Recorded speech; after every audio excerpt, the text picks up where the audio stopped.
जय श्री कृष्ण। वृंदावन के हरे भरे वन में एक सुंदर पक्षी रहता था, नीलकंठ।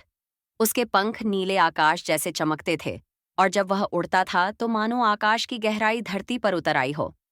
पर नीलकंठ की एक अनोखी आदत थी। हर दिन जो भी अनुभव होता, सुख या दुख, वह जाकर नदी किनारे पड़े सीपियों, शंख शिपियों पर लिख देता।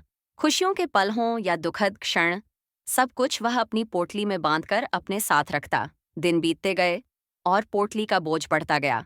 शुरुआत में यह हल्का लगता था, पर धीरे धीरे इतना भारी हो गया कि नीलकंठ के लिए उड़ना मुश्किल हो गया। अब उसके पंख तो मजबूत थे, पर उसका मन और शरीर यादों के बोझ से दब चुका था। एक दिन थककर नीलकंठ एक बरगद के पेड़ पर जा बैठा।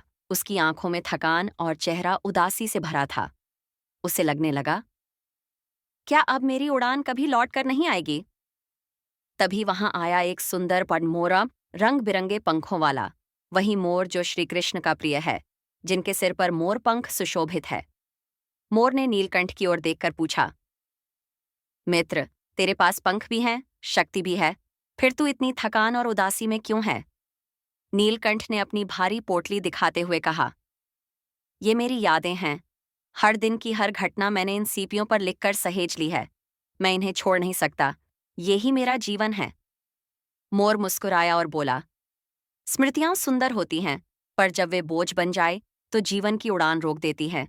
कन्हैया की बांसुरी हर पल हमें यही सिखाती है कि जीवन नदी की तरह बहता रहे। जो बीत गया उसे छोड़ देना ही जीवन का धर्म है।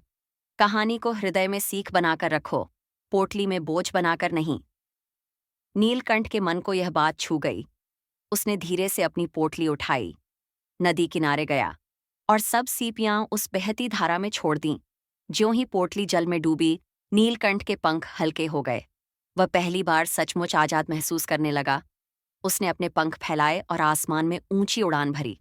नीचे से मोर उसे देख रहा था। उसकी आंखों में संतोष और चेहरे पर मुस्कान थी। मोर ने पुकारा, देखा मित्र, जब बोझ छोड़ देते हो तो उड़ान अपने आप आकाश तक पहुंचा देती है। प्रेरणा, अतीत के सुख दुख को बोझ बनाकर मत ढो। यादों को सीख की तरह रखो, लेकिन उन्हें आगे बढ़ने से मत रोको। श्री कृष्ण का संदेश है, समर्पण और त्याग से ही जीवन की उड़ान अनंत होती है।